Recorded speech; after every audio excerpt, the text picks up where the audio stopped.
Hello, my name is Sharlot Eisentraut. I am with Engineered Business Solutions. What we do is that we are transformative leadership consultants, and so it's transformative consulting in leadership for business owners, to give you an idea. So, if you want to transform your business and improve your business by improving the thing that makes your product, markets your product, sells your product, really utilizing that team leadership and followership skills, we can help you. So, like if you enjoy the video, subscribe if you'd like to learn more, and share this video if you know someone who would benefit.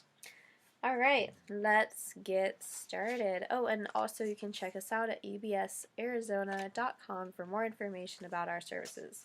Just in case if I didn't say that before, because I've already done this 4 times. Alright, so this is 11 effective leadership mindsets, in essence. Number 1 is actually number 0, which is something that I forgot to put on here, so it's your extra one, and that is taking action. Taking the initiative and taking action. That's like your foundation. That's why it's at 0. Your foundation is being able to be the person who takes initiative and says, let's get things rolling. Let's talk to everybody and see where it is that they want to be and like what they want their role to be in order to ultimately pursue and achieve their goal. And of course, be able to go through any challenges and issues and things that come up and be able to motivate their team, negotiate, give good feedback, all that good stuff that leaders do. Anyway, so as a part of the foundation is taking action, taking initiative. All right, number 1 after that is constant self-improvement. I'm speaking into this both as a follower and a leader. And when you constantly improve yourself, both as a leader and a follower, those skills are being honed, right? Those skills are being made. Excuse me for one sec. Those skills are being made whole. You can't gain wisdom by just having experiences and then not learning from them, okay? So if you improve yourself constantly, you're going to be more likely to do the things that you couldn't do before, or be able to influence the way that you weren't able to before. I have cats in my room, and they're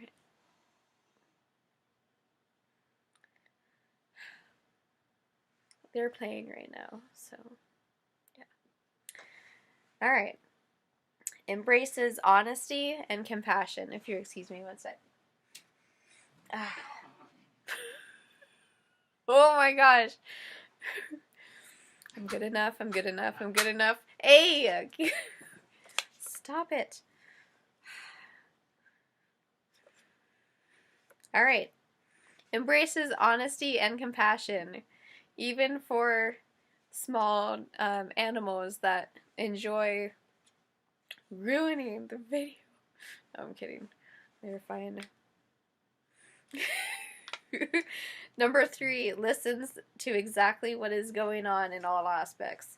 Now this is especially in terms of like the social communication, how it is that people speak, how they communicate, and of course how it's perceived, how the information of what we hear, how we process it.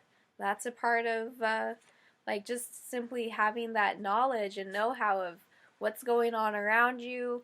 Or say you're in a crowd of people and you're making sure that everybody is talking to somebody and is having a good time, right? Like just having that awareness of your environment, really, and your social environment.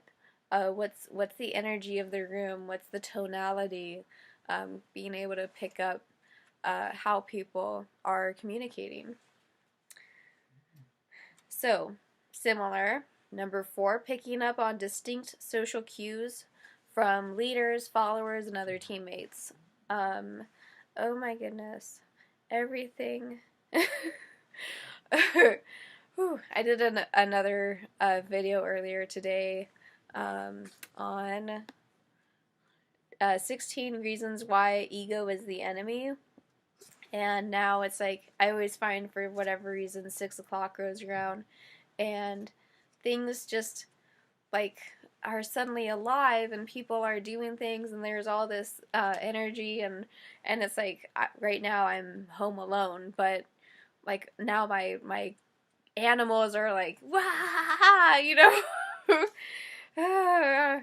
And of course it's I think as a leader, this is actually a really good point. So as a leader, as a follower, as a teammate, it's important to recognize that things don't always go according to plan. And while we can't control everything that happens around us, we can control our reaction to it, right? Like, I can't control the cats about whether or not they want to go play and make strange noises. Right? Like, I can't control that, but I can control how I react to it, and whether or not, of course, I edit it. I choose not to edit my videos only because I like getting people to know who exactly it is that I am. And I mean, there's a point where it is that you just have to say, you know what you're doing, it's good enough, and you are good enough.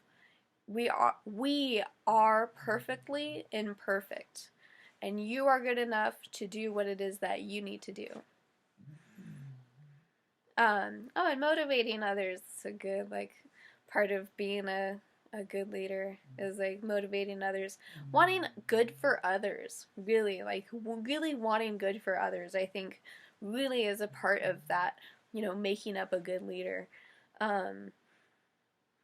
So as a part of that, number 5 comes from a place of good intentions.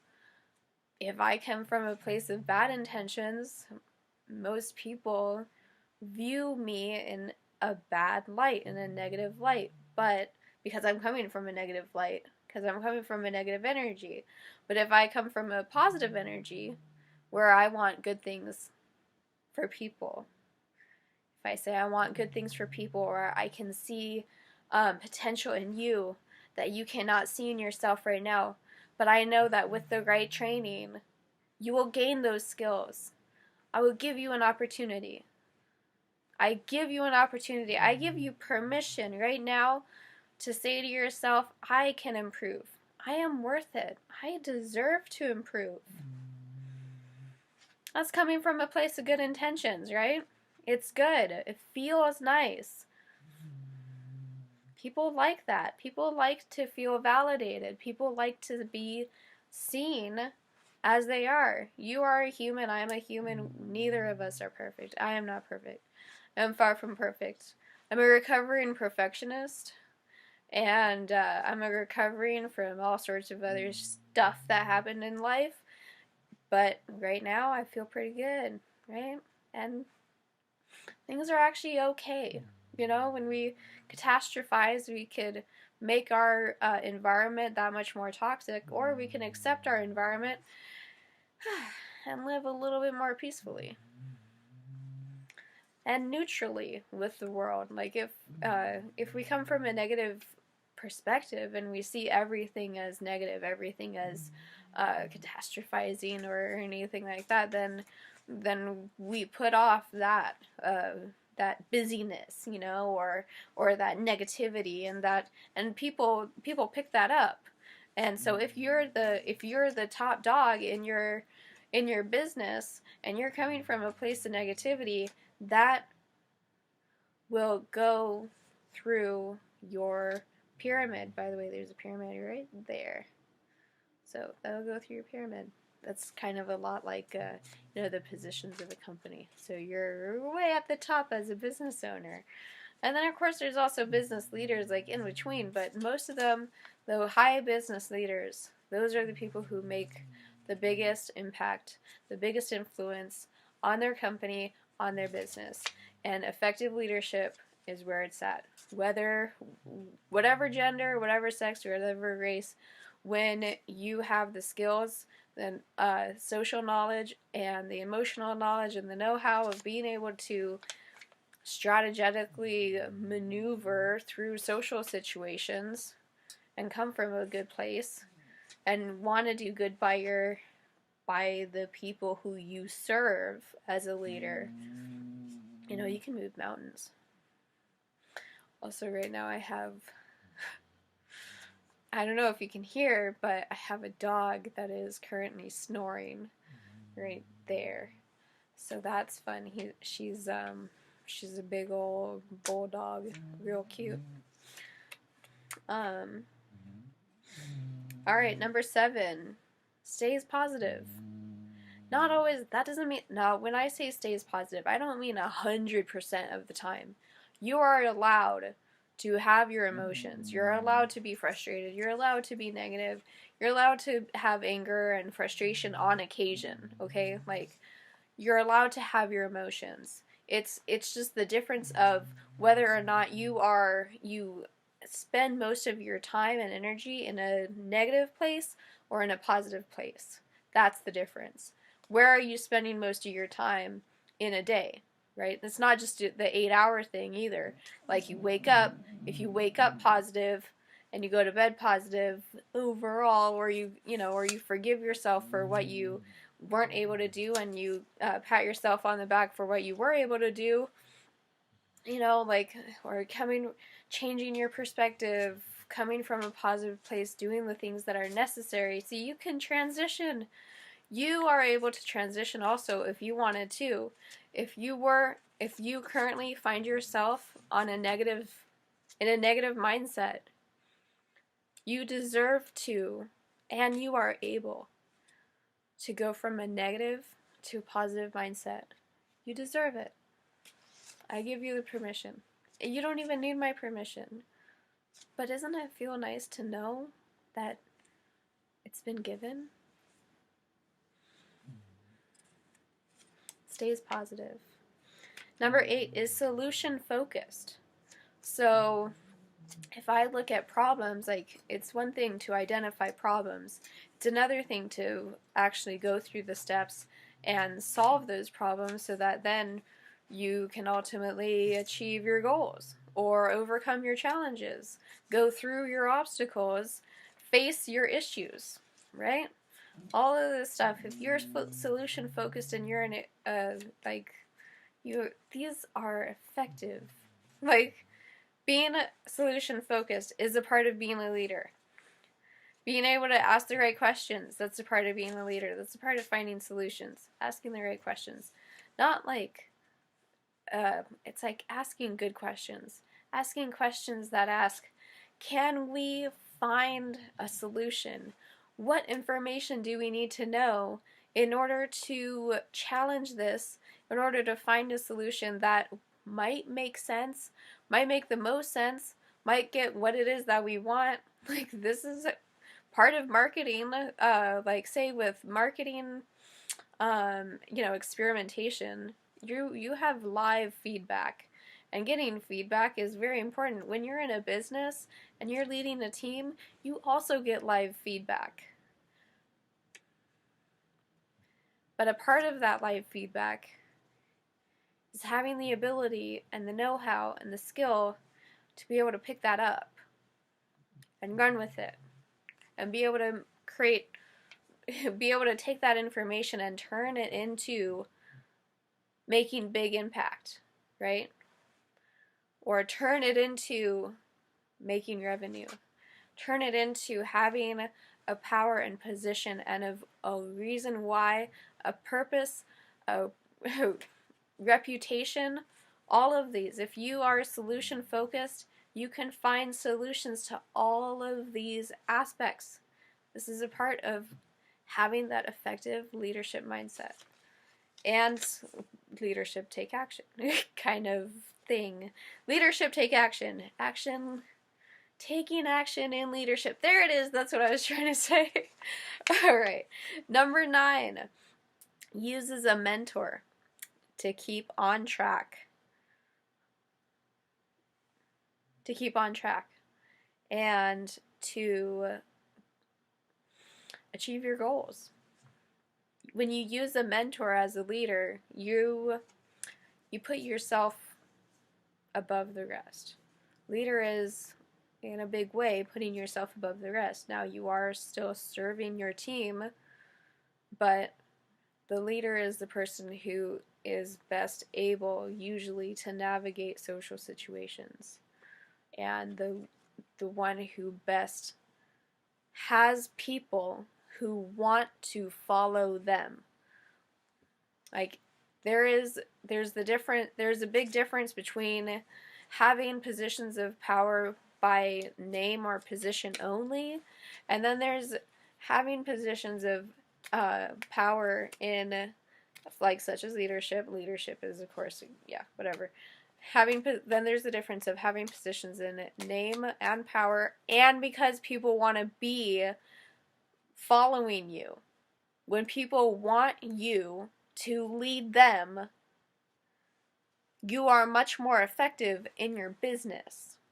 You are much more effective in your marketing, your sales, your customer service, because then your team and the followers of your team, the followers of your followers, all of those people then are dedicated to your business.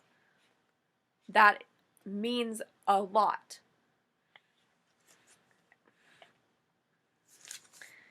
So, real quick, a thought came up about robotics. So robotics is a big thing. It's sort of like coming in, and it's the new thing that is, efficient and right? So,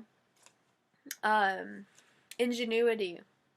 Ingenuity would be a part of leadership. Being creative, being unique. If you're worried about how you're gonna look to other people, well, that is a big problem, because as a leader, one of the things that you got to do is that it's like you're dancing as if nobody's watching, but everybody's watching. You just know how to dance really well, and those people who are watching are actually your followers. Does that make sense? Let's see. All right, so I like to speak in metaphors kind of thing. So ingenuity, creativity, step above the rest, being unique. Okay, so when you're unique, you step into your power. When you are able to say, I am different in a way that is nice, and I accept myself, more people will accept you as well. But as a part of leadership, as a part of this effective leadership, it's ingenuity, creativity, uniqueness, and being able to step into your uniqueness without apologizing. There's this thing, apparently a lot of people have this thing called social anxiety. Okay, I've had it before. I've had anxiety before, and it's basically worrying that people are going to judge you. Okay? Everybody judges themselves. Here's the honest thing. Everybody judges themselves 10 times worse than they'll judge anybody else. Most of the time. Almost all of the time. And even if they're criticizing you or only being negative with their criticisms, those same people are 10 times more judgy of themselves than they are of you. So they're already in a kind of emotional pain, right? They're already in a social anxiety simply by themselves worrying about how they look to others. So if they're super negative to you, they're 10 times more negative to themselves. Or if they're kind of nice to you or a little bit mean, then it's still that, but times 10. So don't, when you worry about other people judging you, um, like when we worry about other people judging us, it's because, again, it always has to, it's based on past life experience and how we've perceived that. But here's the thing, again, most people don't actually care. And most of the time that people are giving you a reaction, it has more to do with them than it does with you. Like, everybody has their own demons. Everybody carries their own baggage. And if you're worrying about anybody judging you, like 10 times, 99% of the time, if somebody is having a bad day towards you, that's because they have something going on in their mind. You know, this concept of worrying about people judging us. You know, we judge ourselves so much worse. Don't matter. Don't worry about other people. Your most important relationship that you will ever have is the relationship that you have with yourself. And one of the mindsets of being a really effective leader, or stepping into being more and more effective, again, that self-improvement, that includes loving yourself more. Like, we can get deep into leadership because mindset goes into psychology, it goes into our experience, it goes into our perceptions, it goes into our beliefs, it goes into all these things that we don't often think about, but they're there and they affect us every single day. Every single day. So be who you want to be. Be who you want to be. And especially in terms of a way that helps, like if you're helping the community in some way, or living a purpose that is positive, that you feel like, you know, maybe even a godsend, right? Like if you feel God tells you that this is your path, go. Do it. Don't worry about what other people think of you, because no matter what, people will judge you. And it's only, people will judge you, but it's like 2% of the population who don't even matter. Like, there's going to be people who don't like you, and there's gonna be a lot of people who like you. And the more that you step into who you are, the more that you'll find people who like you and who want to work with you and who want to work for your company. And who just accept you as you are, just like how it is that I am right now. I've decided to stop, muting myself in order to make other people happy, because it doesn't make other people happy. People like honesty. People like it when people tell it like it is. Be who you are as a leader. Understand what your strengths are. Understand what your weaknesses are. These are all a part of the leadership mindset. So using a mentor really can help you keep on track. And a mentor can help you understand when it is that maybe, you might be holding yourself back, or going forward, or just general problem solving, stepping into your power, multiplying your influence, understanding where exactly it is that you can and cannot control other people, like as a part of leadership. This mentorship is very good for leaders, and people are always improving. Leaders are always improving. Always improving. Beethoven was always improving. Like, if you stop improving, then you're just going backwards. That doesn't help anybody. Alright, so uses time wisely. Part of mentorship is using your time wisely. Like, if you were able to use the experiences, the weird things that have been picked up, the observations, the beliefs of somebody who has been there, has done that, has made mistakes, and knows a lot about how to navigate the social realm of leadership, followership, and teamwork. But again, we're counseling on the leaders, so that's where our focus is. You use your time wisely. You don't always have to what's it called? You don't always have to invent the wheel. Like, you don't always have to start at phase 1 every single time. Use somebody else's wheel. Use somebody else's invention. That's what we're here for. This is why consulting is basically saying, let me use my knowledge to help you in the way that you need my knowledge. I'm an open book. And last but not least, number 11, work with each other attitude. Being able to work with other people is very important to leadership. And not just working with other people, I'm working with other people.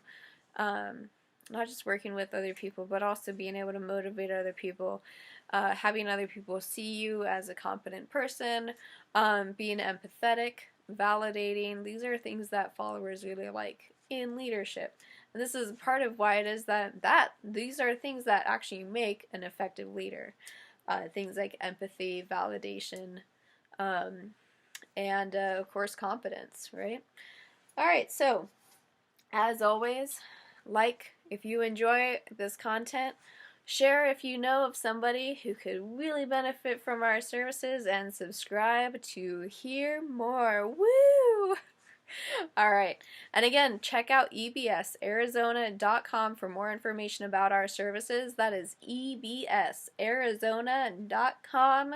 We can do countrywide, and we are able to do electronic. So if you want, sign up for a discovery session right now, and visit ebsarizona.com and sign up for a discovery session. I look forward to talking to you. Bye.